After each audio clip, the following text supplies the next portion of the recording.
नमस्कार। आप सभी का BSc third year numerical analysis की क्लास में स्वागत। आज हम स्टडी करेंगे इंटरपोलेशन विथ अनइक्वल इंटरवल्स, असमान अंतराल के लिए अंतर्वेशन। अभी तक अपने करते रहे हैं समान अंतराल के लिए अंतर्वेशन।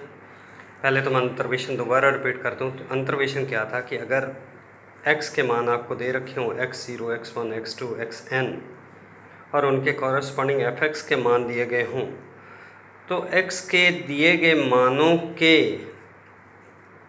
किसी मध्यवर्ती मान के संगत fx का आंकलन करना अंतर्वेशन कहलाता था।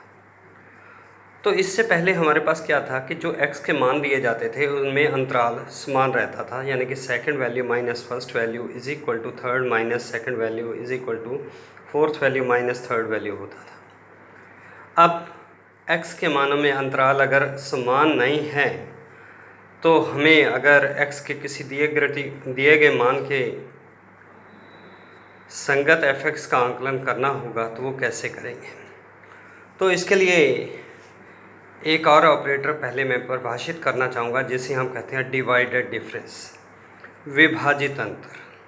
तो विभाजित अंतर क्या है कि मान लीजिए आपको x के मान दिए गए हैं x0, x1, x2, xn और इनके संगत fx के मान दिए गए हैं fx0, fx1, fx2 और fxn। x के मानों में अंतराल समान होना आवश्यक नहीं है, यानी कि समान हो सकता है लेकिन ज़रूरी नहीं है कि वह समान ही हो। तो जो प्रथम विभाजित अंतर जिसे मैंने डेल्टा fx0 x1 बीस में लिखा है, या इसे आप लिख सकते हैं fx0, x1, यानी कि दो स्वतंत्र चर होने आवश्यक हैं प्रथम विभाजित अंतर के लिए। तो fx0, x1 is equal to fx1 minus fx0 upon x1 minus x0, यानी कि जो द्वितीय वैल्यू है x1 उसके संगत fx का मान माइनस फर्स्ट वैल्यू fx0 के संगत अपॉन जो सीक्वेंस आपने ऊपर लिखा है उसी से x1 माइनस x0। अगर मैं ऊपर से भी माइनस कॉमन ले लूँ, नीचे से भी माइनस कॉमन ले लूँ तो माइनस से माइनस कैंसिल हो जाएगा। इसे आप लिख सकते हैं fx0 minus fx1 upon x0 minus x1, और इसे लिख सकते हो fx1, x0, यानी कि आप x0, x1 ज्ञात करें या fx1, x0 ज्ञात करें, दोनों रिजल्ट सेम रहते हैं। इसी प्रकार से मैं कहता हूँ अगर आपके पास स्वतंत्र चर के मान x1 और x2 हों, पहले थे x0 और x1, तो fx1, x2, तो इसे क्या लिखोगे fx2 minus fx1 upon x2 minus x1। तो मेरा कहने का मतलब है कि अगर आपके पास x के दो मान दिए गए हैं तो आप प्रथम विभाजित अंतर fx0, x1 को कैलकुलेट करने के लिए second value fx1 minus first value fx0 upon x1 minus x0 याद करते हैं। इसी प्रकार से सेकंड डिवाइडेड डिफरेंस जिसे मैं कहता हूँ द्वितीय विभाजित अंतर, जिसे डेल्टा 2 fx0 और बेस पे दूसरी दो वैल्यूज़ x1, x2 या fx0, x1, x2। यहाँ पहले प्रथम के लिए x के दो मान थे, द्वितीय के लिए x के तीन मान हैं। तो इसके लिए आप क्या करोगे कि is equal to fx0, x1, x2 is equal to, तो पहले x की लास्ट दो values fx1, x2 minus fx0, x1 upon जो एक्सट्रीम वैल्यूज़ हैं कौन सी हैं x2 और x0, तो x2 माइनस x0। तो fx1, x2 क्या है प्रथम विभाजित अंतर माइनस fx0, x1, यानी कि जब आपने द्वितीय विभाजित अंतर ज्ञात करना है तो अपने किसका अंतर लेना है, प्रथम विभाजित अंतर का अंतर लेना है। प्रथम विभाजित अंतर के लिए हम क्या कर रहे थे, fx के मानों का अंतर ज्ञात कर रहे थे, तो द्वितीय के लिए प्रथम विभाजित अंतर का। लेकिन फॉरवर्ड डिफरेंस में भी अपने ऐसा ही कुछ करते थे, लेकिन यहाँ पर डिवीज़न और कर रहे हैं, तो अपॉन जो एक्सट्रीम वैल्यूज़ है x2 माइनस x0। अब प्रथम विभाजित अंतर जैसे मैंने ऊपर बताया था fx1, x2 है, तो उसे लिख सकते हो fx2 minus fx1 upon x2 minus x1, minus fx0, x1 को लिख सकते हो fx1 minus fx0 upon x1 minus x0 upon x2 minus x0 as it is. लेकिन जब हम न्यूमेरिकल करते हैं तो ऊपर वाली वैल्यूज़ को ही यूज़ करते हैं। इसी प्रकार से अगर आपने तृतीय विभाजित अंतर, जिसे हम थर्ड डिवाइडेड डिफरेंस कहते हैं, तो वो कैसे कैलकुलेट करेंगे, F X zero comma X one comma X two comma X three. तो इस पर x के 4 मान आ गए हैं।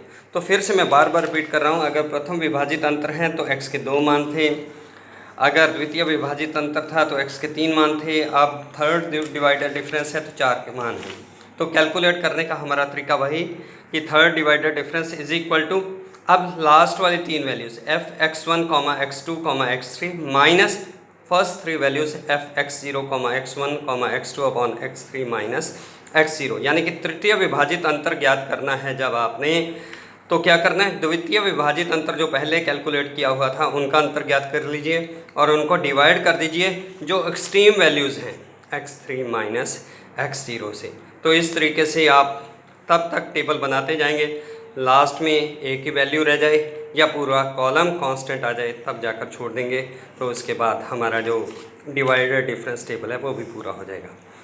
तो विभाजित अंतर का जो बीजगणित है तो वो क्या है कि किसी भी, अगर आप अचर का विभाजित अंतर ज्ञात करना चाहेंगे तो वो सदैव शून्य होता है, क्योंकि एक्स जीरो एफ एक्स अगर सी है तो एफ एक्स वन भी क्या रहेगा, सी रहेगा, एफ एक्स टू भी क्या रहेगा, सी रहेगा। तो सी माइनस सी करोगे तो वो ज़ीरो ही आ जाता है। तो इसलिए हम कहते हैं कि किसी भी कांस्टेंट का अगर हम विभाजित अंतर ज्ञात करें तो वो सदैव शून्य होता है। दूसरा, किसी फंक्शन को किसी कांस्टेंट से मल्टीप्लाई करके विभाजित अंतर ज्ञात किया जाए या विभाजित अंतर ज्ञात करने के बाद कांस्टेंट से मल्टीप्लाई कर दिया जाए तो रिज़ल्ट सेम रहता है।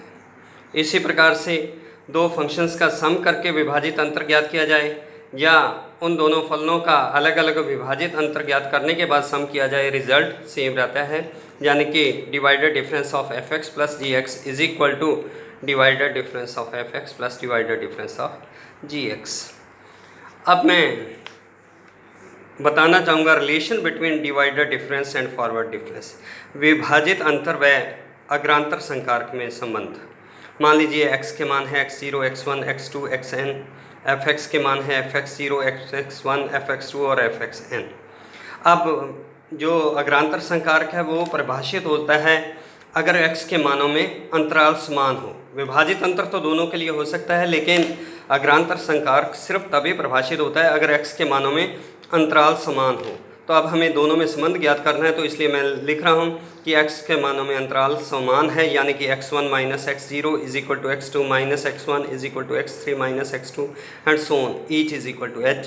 तो अगर x0 को a मान लिया जाए तो x1 क्या हो जाएगा, a प्लस एच, x2 कितना हो जाएगा, a plus 2h and so on. अब संबंध ज्ञात करना है तो पहले प्रथम विभाजित अंतर fx0 कॉमा fx1 या delta fx0 with respect to x1। तो डेफिनेशन विभाजित अंतर की क्या थी, fx1 minus fx0 upon x1 minus x0। x1 किसके इक्वल है, a प्लस एच के, और fx0 क्या है, a है। तो दोनों की वैल्यूज़ रख देता हूँ।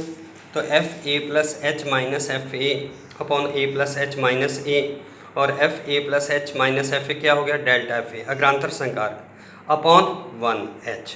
तो मेरे पास सर प्रथम विभाजित अंतर का जो रिलेशन आया, divided difference of fx0 with respect to x1 is equal to delta F A था, तो a किसके इक्वल है, x0 के, तो डेल्टा fx0 अपॉन 1h। इसी प्रकार से द्वितीय विभाजित अंतर delta 2 fx0 with respect to x1 x2 is equal to, मैंने विभाजित अंतर की डेफिनेशन द्वितीय की बताई थी, तो वो क्या आ गया, fx1 comma x2 minus fx0 comma x1 upon x2 minus x0।